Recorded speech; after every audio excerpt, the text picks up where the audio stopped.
Hey guys, Jack Austin here. I play Mike Archer in a new 7-Lamb audio drama series called Tower 4.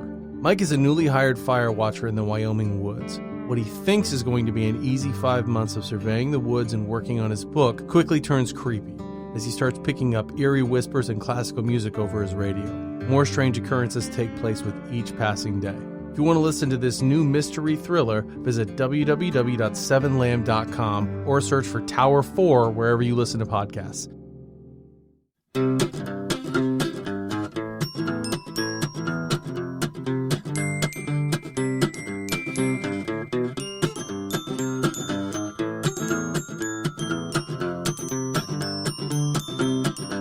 Hello, everybody, and welcome to another episode of Will There Be Cake? I'm your host for this evening, Robert Lamb, and with me, as always, my co-host, Amber Simpson. How's it going, Robert Lamb? Pretty good over here on the stage. So annoying. I hate it.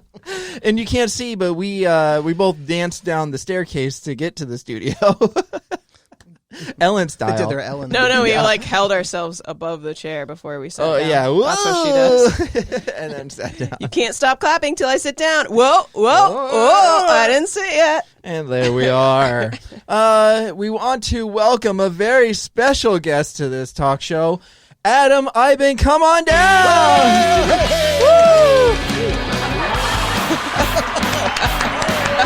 Oh, that's great. That's great Wow, stuff. that's wacky. Wow. Yeah, we're a bunch of waggy guys. What day are we celebrating, Amber Simpson? TV talk show host day. Woo! Wow. Yeah, this is a day I can get behind. Celebrating all of our favorite talk show hosts. Starting with Jack Parr. That's the oldest one I could think of. Steve Allen. Yeah, Steve Allen. Steve Allen, Jack Parr. Merv Griffin. Joan Rivers. River, yeah. There's a bunch of them. There's a lot of people who had their own talk show. So There's a many. Yeah, we could go on and on. Yeah. There's so But like the many. big Mike Douglas ones. show. Yeah. What was the Dennis Miller's? Didn't he play like a talk show host? But it wasn't him though. I don't know. I can't think of it. I know. Didn't Lucille Ball have a talk show at one point? Donna Reed did. Chevy Chase did. Jesus, Yeah, there's if so you want to many. call that a talk show. show. I Yeah. found an article titled, what is it? The 12 Forgotten Celebrity Talk Show Hosts. Are you ready? Alf. I totally forgot about the Elf show. Yeah. The Alf Show. The Pat Sajak Show. Pat Sajak, the Wheel yeah. of Fortune guy. Yeah. The Martin Short Show. But then he had Jiminy Glick. Wasn't that was Jiminy Glick was That was a little bit different, yeah. that Martin Short? Yeah. Yeah. Okay. Yeah. Before Between Two Ferns was a thing, there is the Late World with Zach, Nice. which I had no idea was a thing. either. Lily Allen and Friends. Okay. McEnroe. John Former McEnroe. McEnroe. Oh, the McEnroe, tennis thank player. you. Yeah. Thick of the Night, a Growing Pains That was actor. With Alan Thicke. That's awesome. Chevy Chase. So the Caroline Ray Show from the Rosie O'Donnell Show. The Fran Drescher, how do you say her name? Drescher. Fran Drescher Show. Oh, she had one too? Talk Show, spelled Tawk. Yeah, because she was Jewish. Okay. The Magic Hour, Magic Johnson. Jesus. The Megan Mullally Show.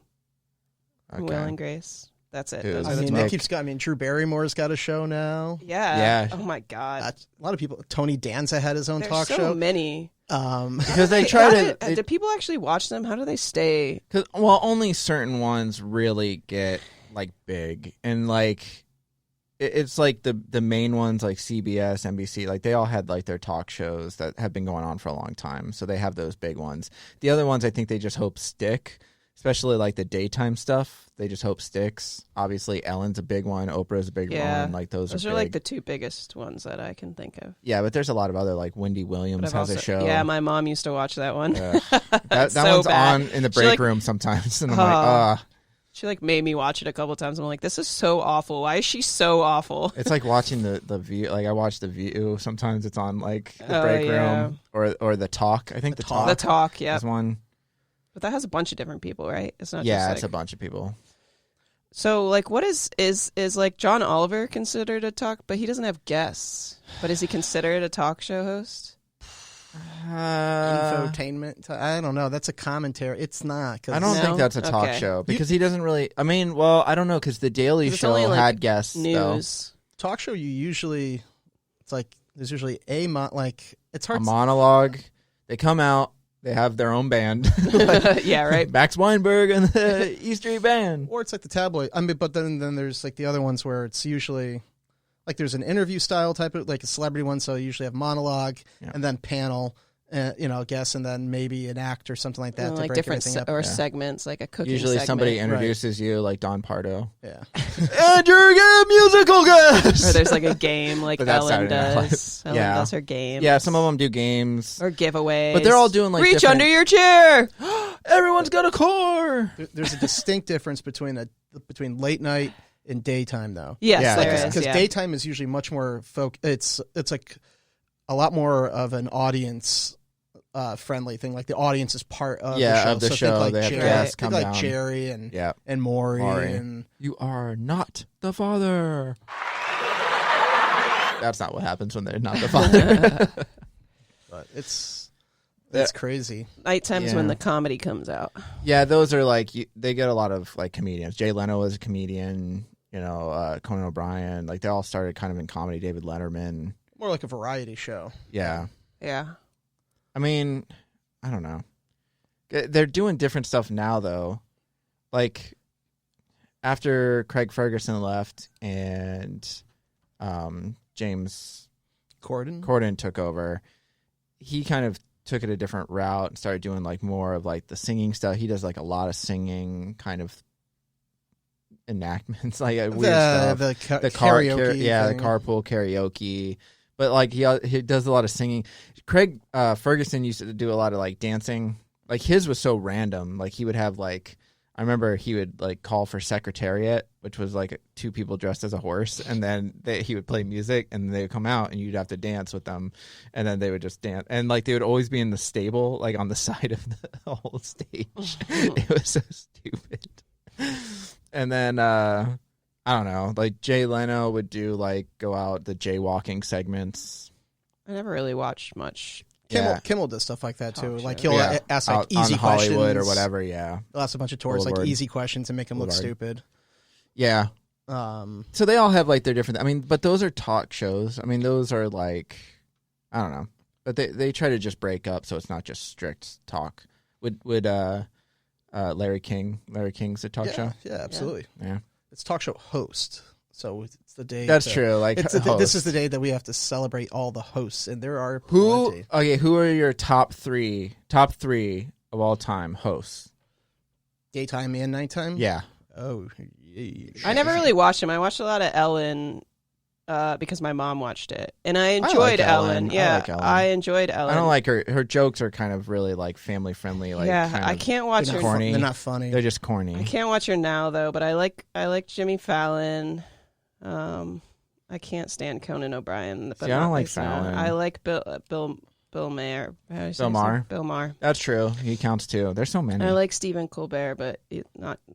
I don't like him as the late night. I don't like I don't think. the show. I don't think. I don't know. I like Kimmel. If we're Yeah, talking like Kimmel's now, good. it's like in no particular order. I'll listen. I'd rather listen to a Kimmel monologue than most other people. But I like Seth Meyers, all his sketches. Colbert's just too like he's always political. Like, and that's fine. I get the climate is now, but like it's like you can almost tell he's like kind of just like almost angry sometimes. And I get it, but it just kind of comes off as like weird. I love the Colbert Report, but not Yeah. so much like his new gig taking over for Letterman. I don't know. What's a good daytime one? I like Conan O'Brien. Conan O'Brien, I like his interviews more than his comedy, but I do like his remotes, like when he goes out and does stupid stuff, like when he like went to Japan, because he's been going to a lot of different countries now and like learning, and like when he got taught Korean in South Korea by like a teacher, that one was fucking hilarious. And then when he went to, I think it was Japan, where they're having like you can rent families now, because like some people are like a lot of people are committing suicide from like loneliness. It's like really depressing. But he like went to one of the family places and he got to pick his family for the day, and he picked like he like wanted like a hot wife and all this kind of stuff that's like into kinky stuff, and they're like, you can only hold hands, and he's just like, all right.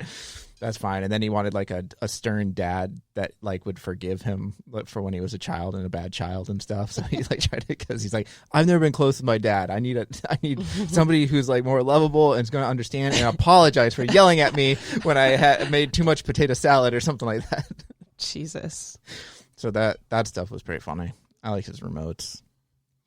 I was almost in the audience for a Jimmy Fallon episode. Oh, really? Yeah, like I went to New York Comic Con one year, and my friends Robbie and Vicky, like they got in and booked it like early to get into the audience, but I didn't. So I was just in like the holdout line, like waiting to see if someone didn't show up to get in, which Right. I never got in. So we just had to hang out outside the studio until they were done. Don't you get to watch the show though? Like, don't they air the show in like that studio? I don't portion? know. Oh, no. We were like outside the like side entrance door that didn't even look like it was like a studio. It was weird. Because I've heard that happens, I think, with Ellen, or maybe I'm thinking of another show, like where like you wait and you can get in if people don't show up Right. with their tickets and But stuff. while you're waiting, But while you're waiting, you That's can. cool. There's like TVs with the show, and you can kind of just sit there and watch. It depends the on show. where they overbook because you Right. never want to have like a Empty. lack of people. Right, like you can't do You don't want that. to have empty seats. Yeah. Because It's I had not good for experience you. with that. Except It you was- can have like one empty seat where Brad Pitt shows up dressed as an old man, and then Yeah. halfway through the show, you're like, "Wait, what's with that old man?" Oh and my then it's like God. Brad Pitt. Holy shit, it's Brad Pitt. It depends on the show because like daytime is just so. So you, different. Adam, you worked. It was a talk show. Yeah, I did. I was a production intern for the Jerry Springer Show. So Nice. And crazy. it shot in Stamford, Connecticut, and it was the same studio as Maury was also shot there, Nice. and Steve Wilko's show. But I definitely seen a lot of behind the scenes stuff with how Springer got put on. Like it was my job to. You had to go get them breakfast in the morning, take them out for cigarette breaks, get their clothes. So it was in shot downtown Stanford, and so like there was a Target and a Payless within walking distance. Oh my God. So we'd have like the guests on, and the first time I've ever bought women's underwear just by myself. And I remember one time that points out is I was in the women's section and I looked lost, and they're like, "Can I help you?" And I said, "Yeah. Do you have? Can you tell me where the girdles are?" And a woman stopped me. She said, "Oh no, honey, that's we don't call them girdles anymore. We call them body shapers." I'm like, "Okay, can you tell me where the double extra large body shapers are?" Wow. That sounds so awkward. No, it's those were intense show days because a lot of times they'll film.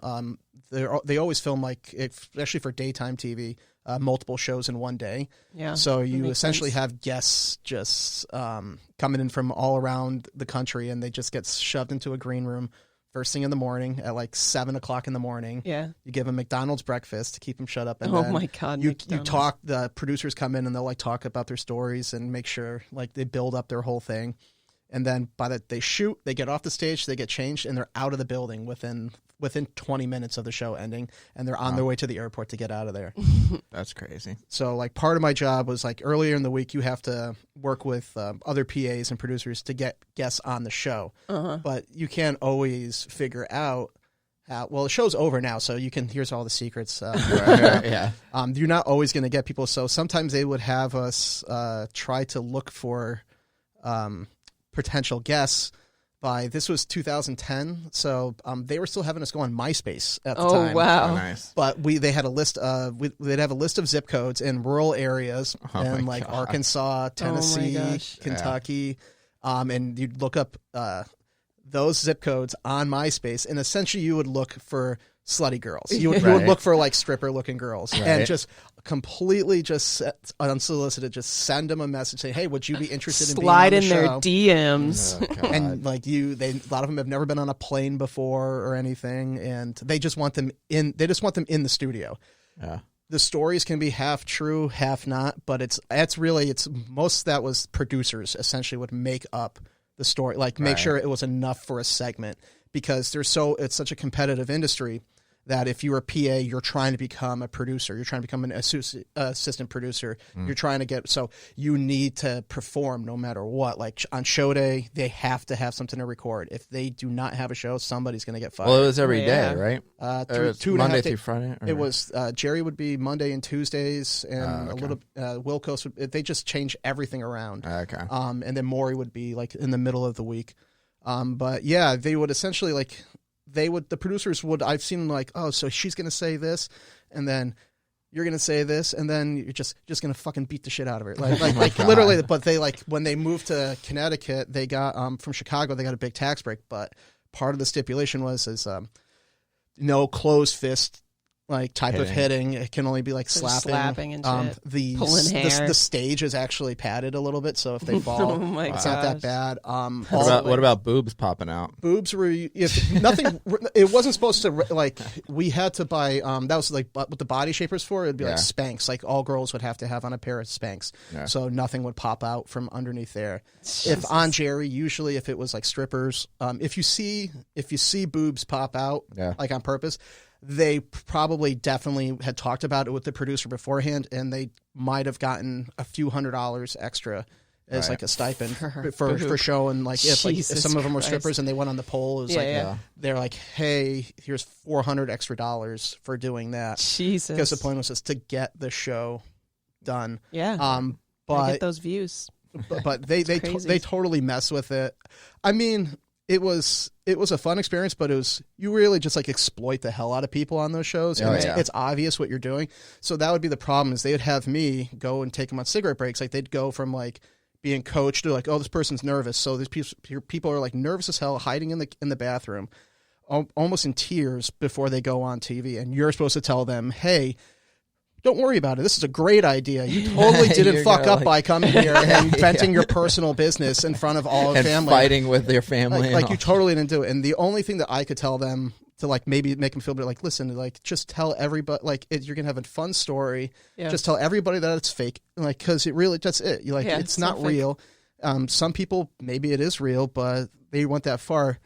Like I also did a little bit of work on the Wilco show, which is a little bit more depressing, because that's like people like being accused of like molesting their kid and stuff like that. Like, I've never watched that. That is pure exploitation. Wilco's was bodyguard for Jerry Springer, right? Yeah. And the thing with him is he was a Chicago cop, became Springer's bodyguard. Springer's executive producer, she ended up marrying Steve Wilkos, and that's how he got his own show. Wow. So when you like, it's a fun thing about when you watch that show get when you see it get shot and edited, most of it is like Wilkos like staring at the back of the room, which is where his wife is sitting, and like she's giving head nods like to push him and everything. But when it's just like raw footage, it's kind of just like really awkward, and it doesn't make any sense. Like it's all editing that they do that stuff. Jesus. That's crazy. Maury was fun. I like those guys. Like I never got like a celebrity. Like I'd pass them in the hallway, and the most I'd get was like a head nod. But when I got the head nod and a hi from Maury, that was a good day, because Maury is my guilty pleasure. Right. I love when they dance, when like some girls like brought like her 7th guy in and everything. Right. Like I met the lie detector guy once, and he was like the happiest guy I've ever seen on that show. Like for just his job, he was so fucking happy.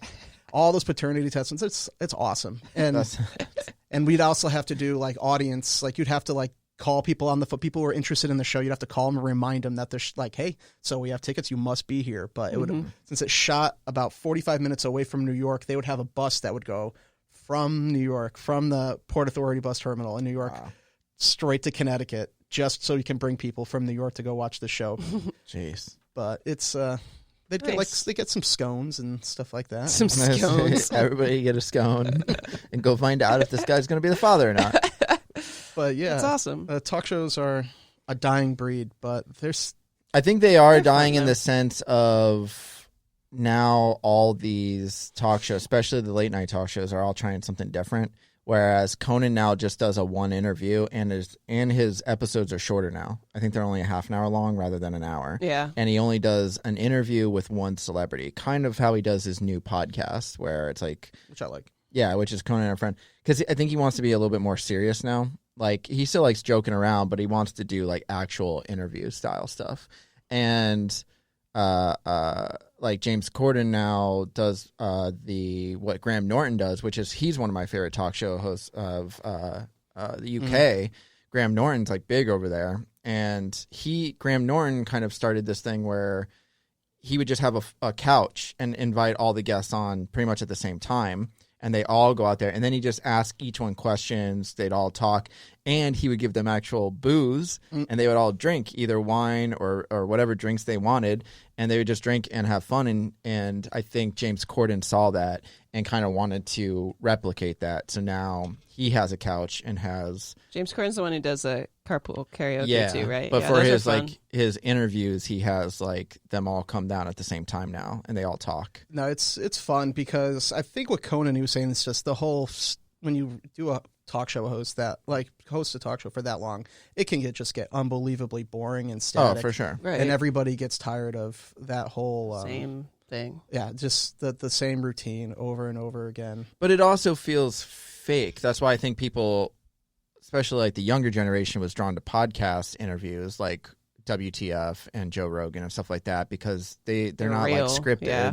and they're not like maybe there are like they'll come over and be like, hey, there's some questions I don't want to talk about or like anything or answer, but for the most part the other ones were scripted. That's why Craig Ferguson used to have a joke when the celebrities would come out, he would rip up cards and throw them behind him and then just start the interview, and he would do that every time. And I remember sometimes like the guest would be like, wait, what's that? Like, what did you just throw? And he's like, those are the questions. And like, oh, you don't want to ask me questions? He's like, nah, we'll just talk about whatever. What do you think about spiders? And he'll just like make up something.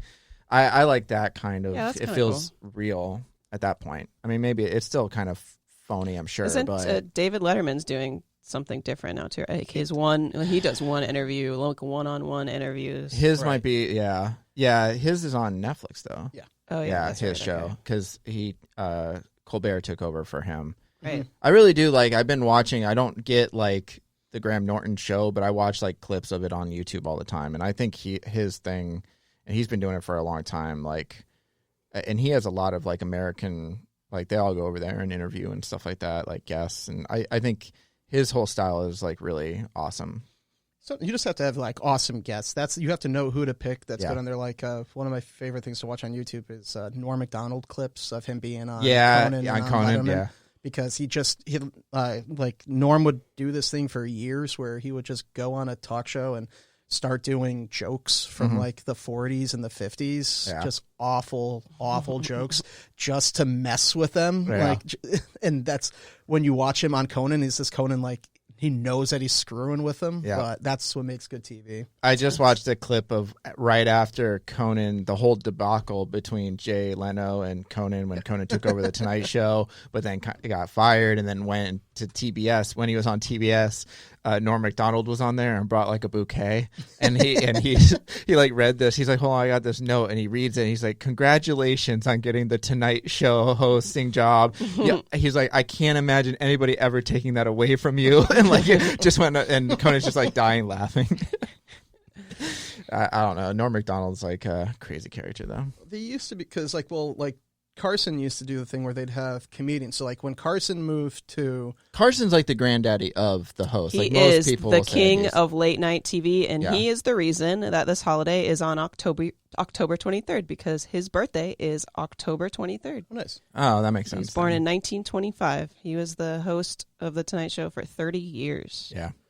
It's a long time. I mean, I never Jesus watched it Christ. live, but... Well, it was gone by the time I could remember, because It ended in 1962 to 1992. Yeah, I was like He fifth hosted. of five. he used to do really well with he really like helped make stand-up comedy like explode, because he would have a stand-up on his shows. But when he moved out to when the show moved out to Burbank, they would essentially just send casting agents into the Comedy Store and the Improv and other stuff out there, and that's how they would get filler. Was they'd go in, pick a comic, and usually they get pushed by Comedy Store or something like that, and that's how they get exposure. So like, so like a lot of years, like especially in the 70s and the 80s, definitely in the 80s and the 90s, like your trajectory if you're a comic would be try to get out to California and get on, get noticed, get on Carson.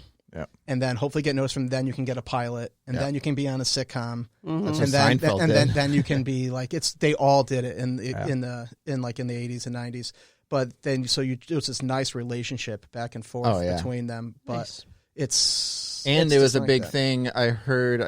I don't remember if it was Seinfeld or somebody, but it was talking about if you got asked to the couch after your stand up, that was a big thing. Where he would he would talk to you a little bit. You're in, yeah. Yeah. And that was really it. There's one. Rodney Dangerfield was like the one that was like the biggest. Yeah, he on- would always go over there. That was the best, dude. If you watched some of the Carson episodes with Dangerfield from like the Mm-hmm. mid '70s, they're all loaded. Like they're all drunk on like Yeah, like, yeah. it's like Ed McMahon. Like they're all just sitting out, and it's just Ed McMahon just like kind of drunkenly just like laughing, or like kind of the way that Hank is on what's the the Larry Sanders show. Yeah. Which is an amazing. If you love talk Yeah. shows, like that show's That was amazing to HBO, watch. right? Yep. Yeah. But they're just it's just Dangerfield. They're just all obviously drunk, and Dangerfield is like Dangerfield's the sweating best. like a pig the Yeah. entire time. But he like makes Carson crack up, like all his stuff. It was just so funny. They're still funny if you watch them. The clips are all on YouTube and stuff. Yeah, they're just don't. Nobody watches. Nobody that's young watches them anymore. Nah, That's I no. know. You watch the clips on YouTube, but nobody actually sits down. That's and because watch. there is YouTube and there's YouTubers. And Yeah. what do they need talk show hosts for? Yeah. Monologues feel weird. That's the thing. If they're Yeah, not, they do. if they're not a stand up or anything, like it just Especially every time during they do a monologue- 2020, like the Yeah. at home like monologues they were doing and stuff. Some of them weren't bad, but Well, that was my whole thing. Is I never really liked Conan's monologue. I never really cared for Jay Leno's. I never really cared for Jimmy Fallon's. Like, I don't like the monologues because they're usually not that funny. I know they have comedy writers writing stuff, but to me, it's like I don't know. It feels like a lesser Saturday Night Live monologue with like a random guest. Like, you know what I mean? Bill Maher's monologue makes me cringe. I Dude, like. his I are like. so I like. bad. But yeah, without Yeah. the audience, like it was. Oh, yeah. really rough. So every time we watch it, I just skip over the entire monologue Right. until he gets to the first. all guest. of his he Yeah. does like some of the most corny jokes and they're awful. Yeah, I feel like a lot of them have corny I mean, jokes. I still like him, but I can't I with like his Bill Maher. stand It up. feels dated. Like that's when Yeah. you watch most of them, it just kind of feels. Well, off. a lot of them are still like in the guidelines of not being too raunchy and not being too like offensive and all that kind of stuff nowadays. So it's like they're trying to walk a fine line of being like inclusive in the sense of inclusive to like a family watching Some it, of them, though, like not having all a of them. family.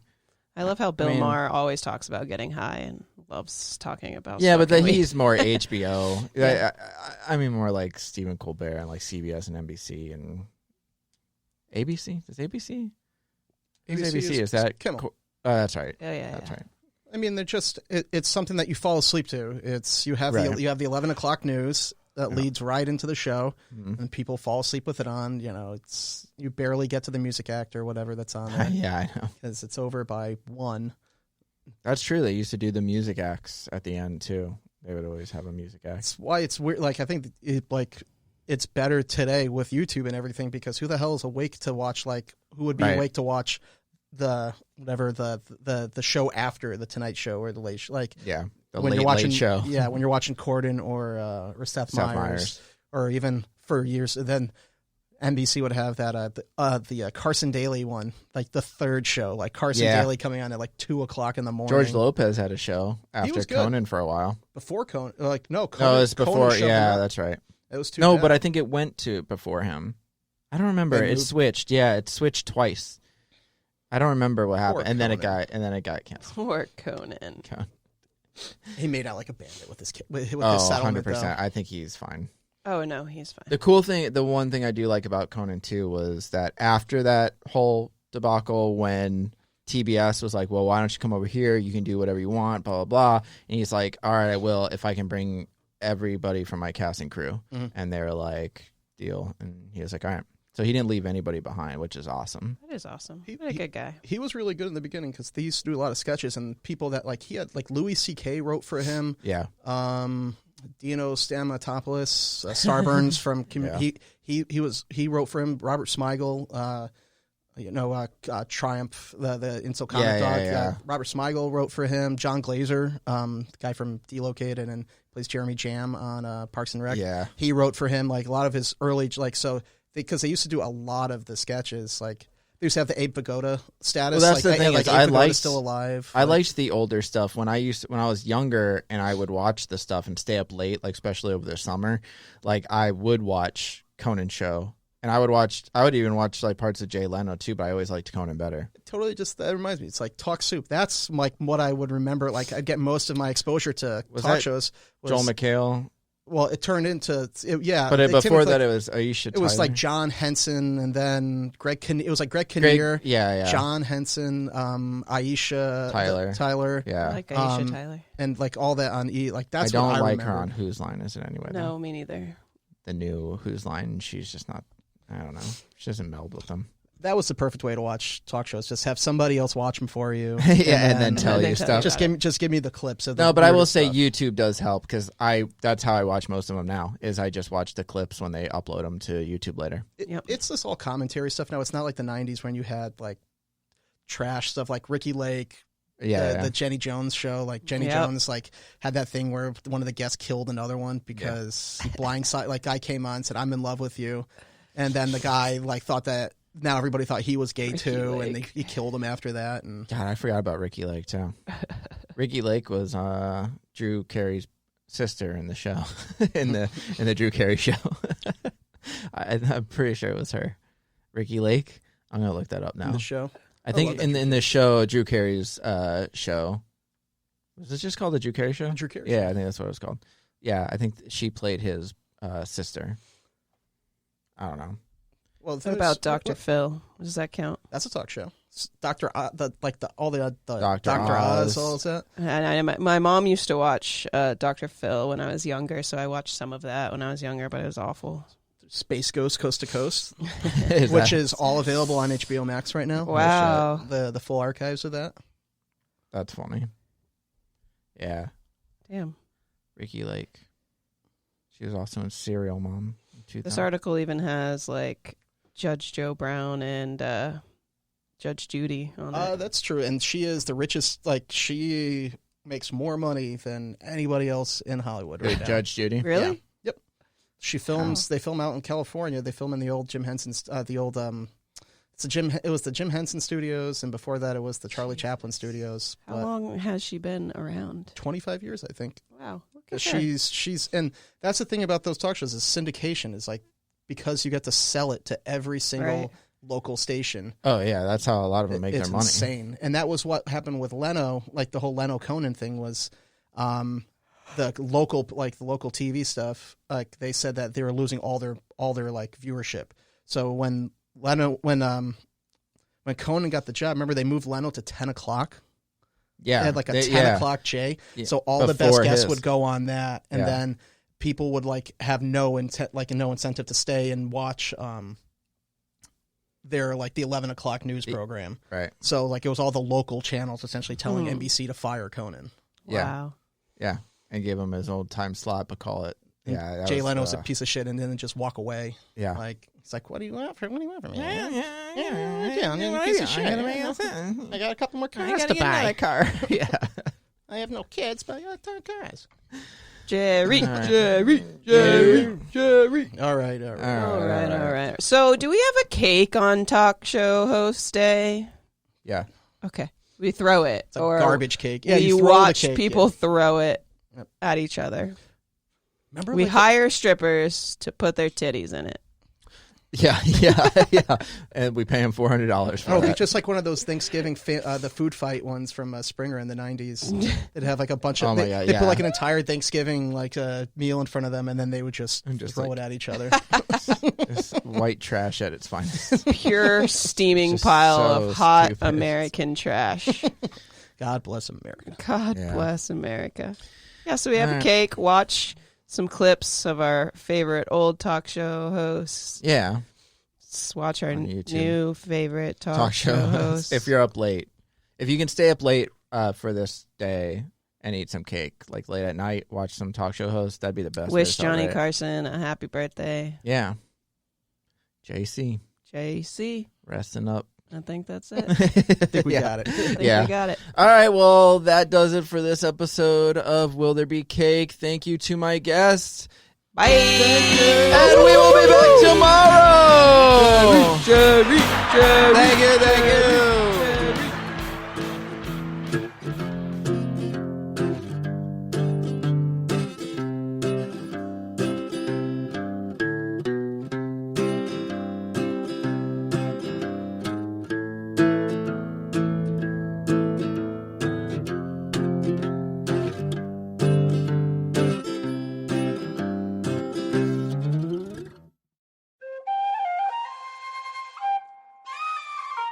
This has been a Seven Lamb production.